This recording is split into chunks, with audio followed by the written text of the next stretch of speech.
Since the Roswell incident in 1947, a lot of people have claimed that they have been abducted by aliens. But most of these stories are made-up stories from people who just want to make quick money and want some media attention, and you can see this when you look into their stories. Because things don't add up, or they change things years later to make the story more believable, and even then they lose credibility because they change up their story year after year after year. But there's one story that's a little bit different, and today I'm gonna tell you the story of Travis Walton, and the most believable and the most credible alien abduction story of all time. But what makes the story of Travis Walton different? Well, most of the alien abduction stories you heard over the years were told by people who didn't have any witnesses. They were either sleeping at night and something came in and took them away from their beds, or they were driving their cars in the middle of nowhere and suddenly they were hit by a beam of light and aliens abducted them, and they had no witnesses. But this story actually had 6 witnesses who all passed multiple lie detector tests, and these tests showed that these people weren't lying, and they haven't changed their stories in over 40 years. Every time one of them tells the story, it's the same story they told 40 years ago. But why wouldn't they change their stories? I mean, after all the media attention after Travis was eventually found, every one of them was labeled as crazy conspiracy theorists. And they all lost their credibility, and some families were so embarrassed that they didn't want anything to do with their family member who was involved in that.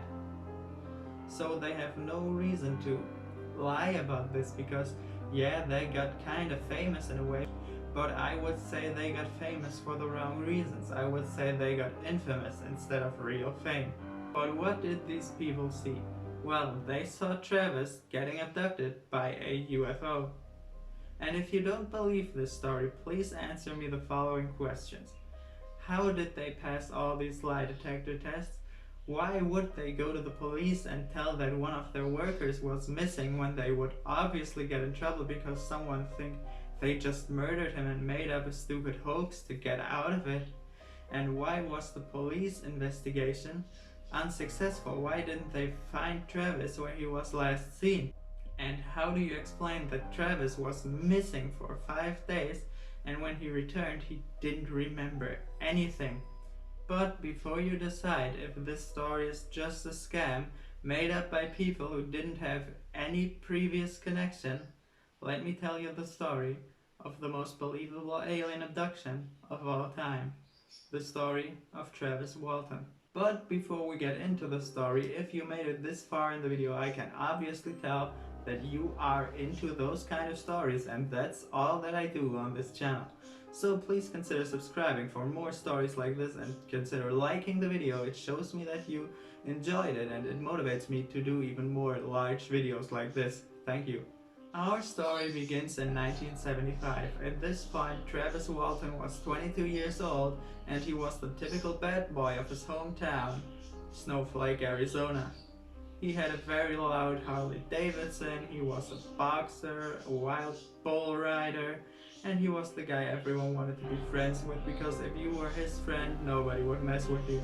But to show you what kind of a person Travis truly is, let me tell you a little backstory to show you what kind of a person we're dealing with here. Well, Travis was out with his friends one night and they were all in a car and they were driving near a forest when suddenly a bear walked onto the road and just sat down there and looked at them. It wouldn't move away when they honked. They couldn't get the bear to move from the road. So instead of just driving around it or driving in another direction, Travis jumped out of the car without hesitation and chased the bear away. This man scared a grown bear back into the forest. That's what we're talking here. That was Travis Walton. But what about the credibility of Travis and these 6 witnesses? Well, they first met in the forest because they all were contractors for a logging company. So they would go into these huge areas and clear it from all the trees. But they weren't part of any big company. They didn't have any fancy tools. They only had chainsaws, hand saws, and axes. Just imagine your stereotypical lumberjack. Not someone you would imagine running around with a tinfoil hat talking about aliens all day. Without a doubt, these men had a very dangerous job. They had to cut down all these huge trees with very limited tools in a very fast time, and they would handle these dangerous chainsaws, and you know how fast something can go wrong there. Their boss for this particular contract was a man named Mike Rogers, and Mike Rogers would only work with the best. He would only work with very level-headed people because the job was so dangerous, and he wouldn't work with people who would walk out there and talk about people with, hey, have you seen that UFO last night? No, he would only take people who are very reasonable because it's a very dangerous job. So they got their new contract on November 5th, 1975, and their job was to clear out this huge 1,200-acre area in the National Forest from all trees. So they had a lot to do and they had very little time. So Mike Rogers picked his crew, including Travis, and they were driving in Mike's van into the woods to start their job. But before they started, Mike would tell them, because he was very reasonable and he wanted them to know in advance, that these would be very stressful days coming up because they had to clear this huge area with only 7 people. So he told them that before they started, and then they started working. After 3 days, at the end of the 3rd day, they were already behind schedule and they were very tired because the last 3 days they were practically working non-stop to get their job done. But they had to go home at the end of the 3rd day or they would all drop dead from exhaustion. So they all jumped back into Mike's van and drove out of the forest. As they were driving out of the forest, they suddenly saw these huge and bright lights right next to them. They first thought it was the moon, but one of them on the opposite side of the light said, no, the moon is on my side. So now they feared it could be a wildfire. So Mike told them there was no smoke, so it can't be any wildfire. So Travis, the guy who chased bears, obviously wanted to know what this is, and he convinced his crew to drive there. At first they were a little bit hesitant, but would you believe the guy who chases bears into the forest got his will? So they drove there to check it out, and when they arrived at the clearing, they saw something unbelievable. They all were frozen because they couldn't believe what they saw. When they were later asked what they saw during the lie detector tests, every one of them had other tiny details about what they saw. But the tests showed that every one of them was telling the truth. It was just a matter of different perspective and everyone looking somewhere else because they didn't know what was in front of them. But what did they see? They saw a huge disc-shaped aircraft hovering about 50 to 100 feet in the air, and it had all those individual lights underneath it on the underside. That were the lights they saw from far away. And when they were later asked about what was weird about this, they said it wasn't the fact that they saw a UFO. The weird thing was that they saw it just hovering there. It didn't move. It was like it was frozen in the air. It was somehow defying gravity. But one of them, well, the guy who chases bears back into the forest, got out of the car to get a closer look at the UFO. And yeah, that was Travis. And he wasn't running towards it or anything, he was just there, slowly walking towards it. This thing was 100 feet in the air and it was about 100 feet away. But when he had gotten closer to it, the crew in the car realized what he was doing and how close he was to it. And they started shouting for him to come back. But Travis, he heard them, but he totally ignored it because he was so in this mode that he wanted to see what that is, and he kept walking towards it. As Travis was about to turn around because the shouting got so loud that even he could ignore it anymore, something happened. The UFO started slowly spinning, and now they heard this loud mechanical noise, and at this point Travis wanted to stay a little bit longer to see what happens. But as he was about to turn around, a lightning bolt struck from the UFO, hitting Travis. He was flying in the air and dropped down 20 feet away. So this crew was in total panic. They were shocked and they thought, whatever this is, just kill Travis. So Mike made the decision to drive away and leave Travis behind before this thing realizes they are there and also hits them in the car with this lightning bolt. Let me remind you, they were all asked about this on the lie detector test, and the test showed that they were telling the truth.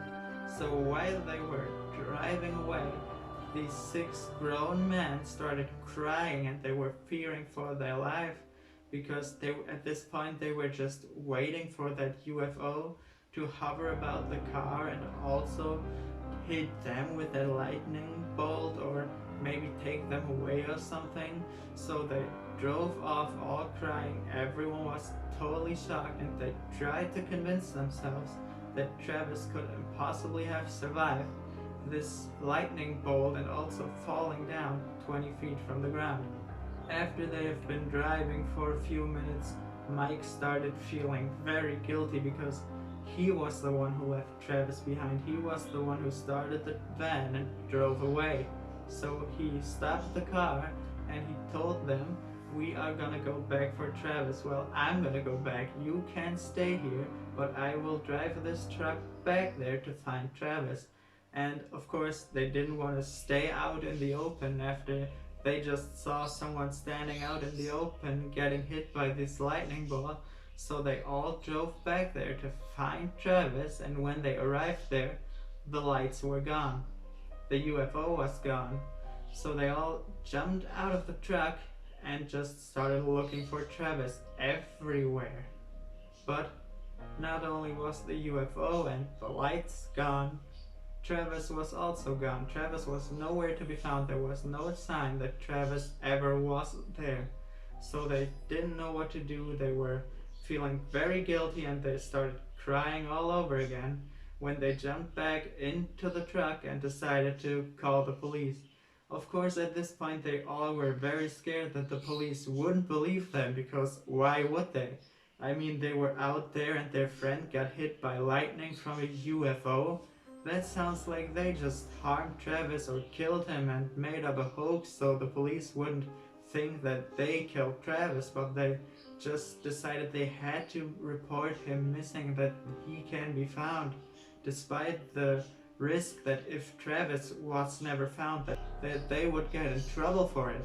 And so they got back into the car, drove to the next telephone they could find. It was a stationary telephone where you throw these coins in, because remember, it was 1975. So they got there and they were all crying, but one of them got out of the car and called the police. The only one of them who was able to speak and wasn't too shocked to call the police was the man named Ken Peterson. So Ken got out of the truck and went over to the phone and called the police. But Ken wasn't stupid. No, he didn't tell them our friend was just abducted by a UFO.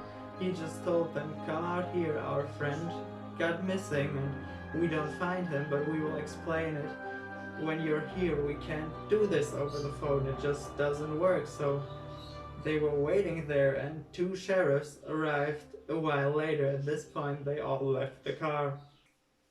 So these 2 sheriffs named Marlon Galesby and Ken Coppin showed up at the rest station where the phone was, and they saw these 6 men standing there looking super disturbed. So they walked over to them and they asked the question that they wouldn't believe the answer they asked. Tell us what happened. So Ken started telling the story that we were out there and it's hard to describe. We saw something, we can't really explain it, but Travis is missing. At this point, Mike made a mistake because he was so shocked, because he ran over to the sheriffs and just told them we saw a UFO.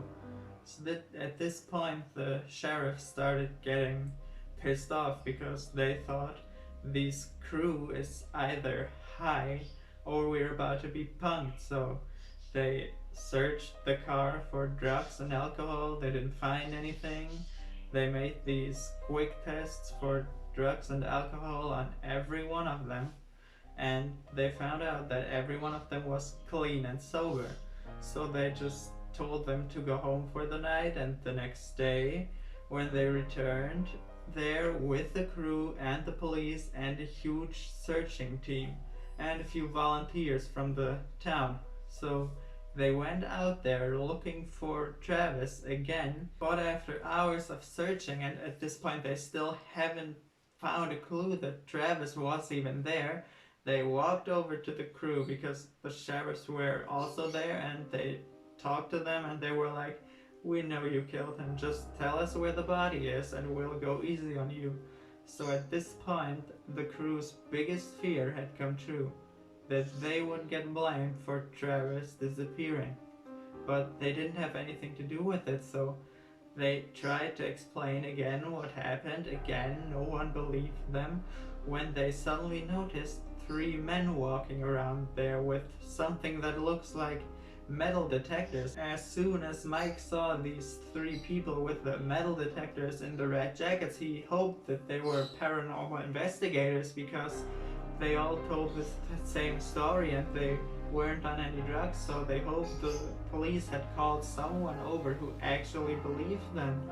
But they weren't paranormal investigators. When they were asked what they were doing, they said they were searching the area for radiation, and when they were asked for who they are working, if they are from the police or from another group, they dodged the question. They just said, "We're doing this for reasons, we need to scan the area for radiation." And then Mike had an idea. He wanted the crew to be scanned because this lightning bolt, the UFO shot, definitely had some radiation on it. So he called the crew over and let them all be scanned, and they found nothing. Then Mike had another idea, because obviously they didn't find any radiation because they all went home over the night and changed their clothes. When Mike went back to his truck and got the helmets out of there and asked if the helmets could be scanned, and as soon as the helmets were scanned, boom, the Geiger counter exploded,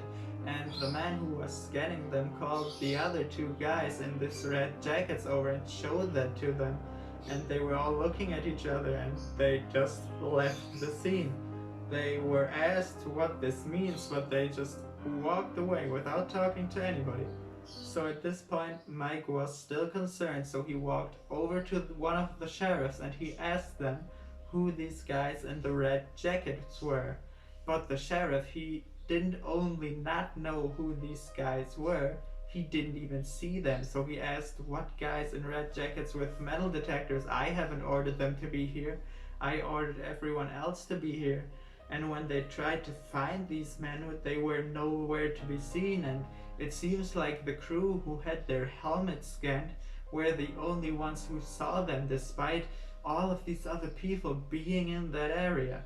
After not finding Travis' body, the sheriffs had enough and they called in the best lie detector they could get and the best expert with lie detectors, and they had to make a test because at this point the sheriff was really wondering, if they killed Travis, why would they tell the story of a UFO abduction? Nobody would believe that. That doesn't make sense. If they really did it, they could have come up with something way more believable than this hoax. And when they were asked about the UFOs on scene, after Mike yelled out, "We saw a UFO," they were all very disturbed and they were all still in shock, so they brought them into this safe area to ask the same questions again. And the lie detector test showed on 5 people of them that they were telling the truth, and on the 6th member who didn't tell the truth, that just showed he was inconclusive. That means he didn't lie, but the test wasn't done right.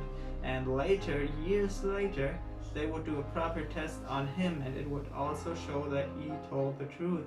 And when the lie detector expert got back to the sheriff and told him that they weren't lying, after the sheriff heard the results, of course he was shocked.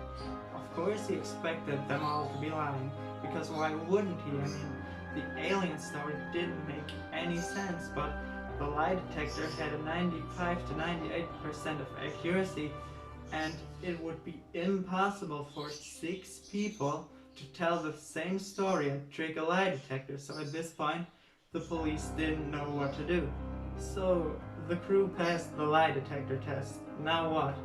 A few days passed and Travis wasn't found, so the town started turning on them because they also believed that they were somehow involved in Travis vanishing, that they somehow did something to Travis, maybe hurt him, maybe killed him, and they just wanted to cover it up with this huge, unbelievable hoax. And worse of all for the police, because they didn't know what to do, their phones would constantly ring because this story had made national and international headlines. The story went viral and their phone would constantly ring with questions about where Travis is and more information and what they thought, so they were put under immense pressure at this point because they didn't have an answer. The guys passed the lie detector test. Nobody knows where Travis is, so you can't ask him. So it all seemed like they were innocent and they would get away with this crime and their unbelievable story that sounds like an absolute hoax. But luckily for everyone, for the police, the crew, and for Travis, Travis returned 5 days later.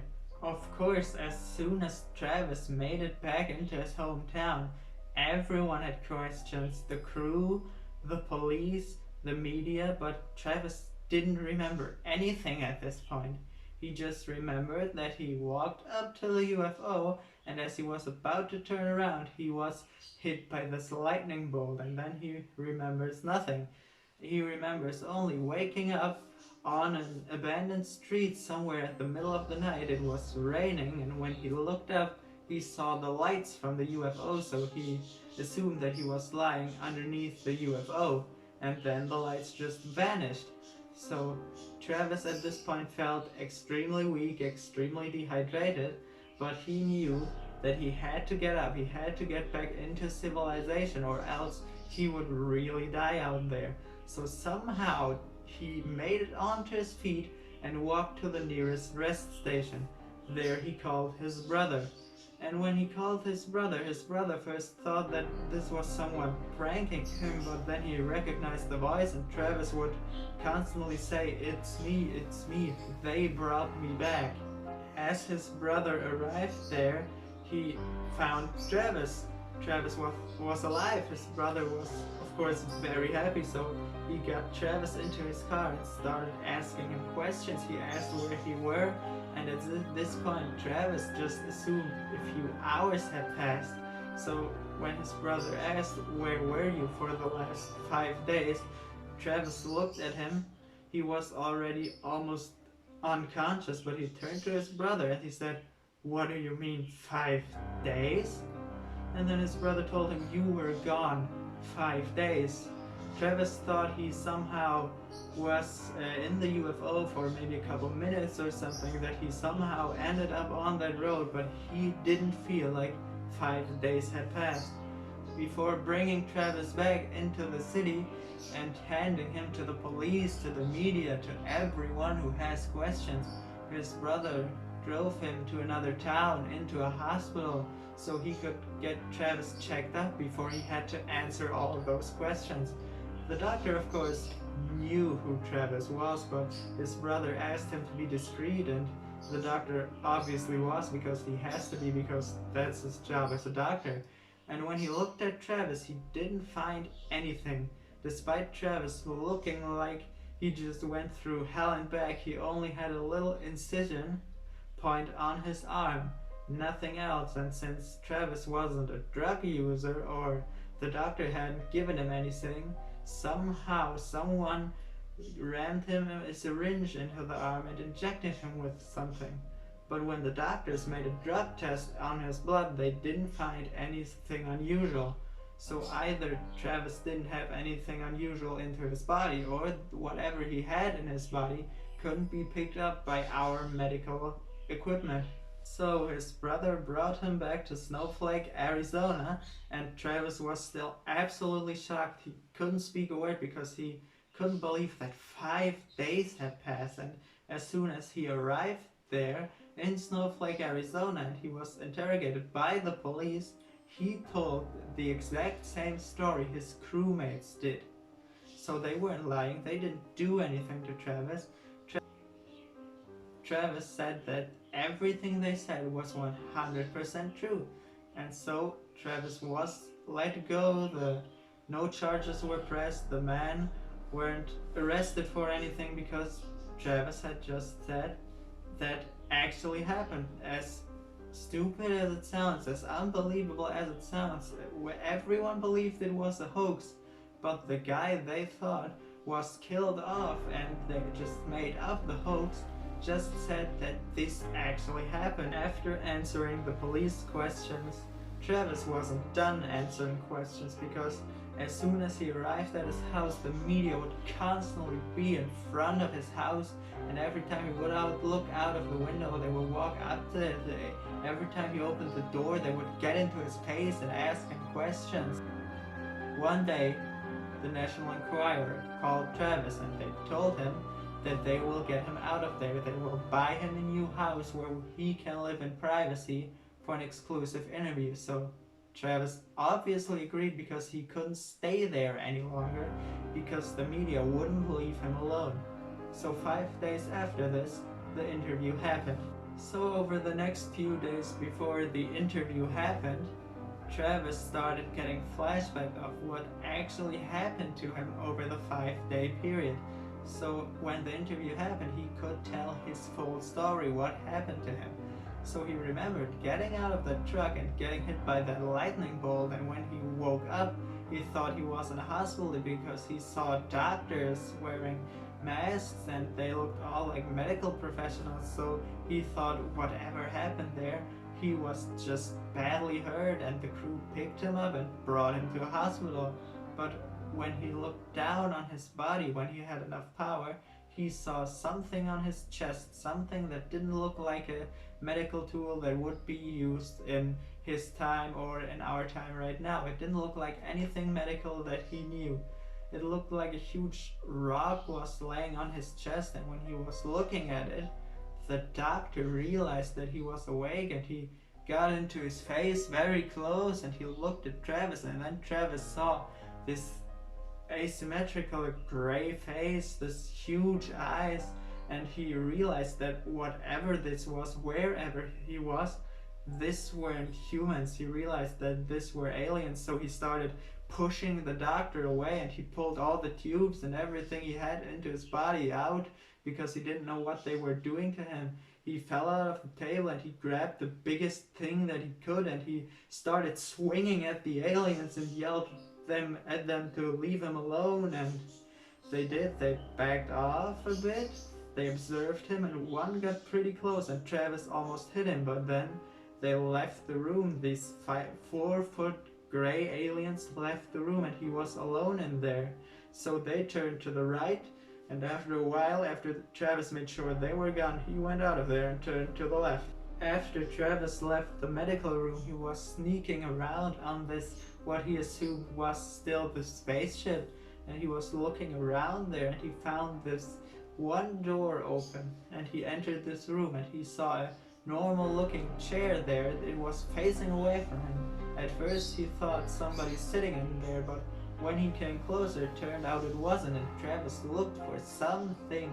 This room was very flat, like the box and everything was very smooth, and he looked for something, a door handle, something to get out of there, but he didn't find anything.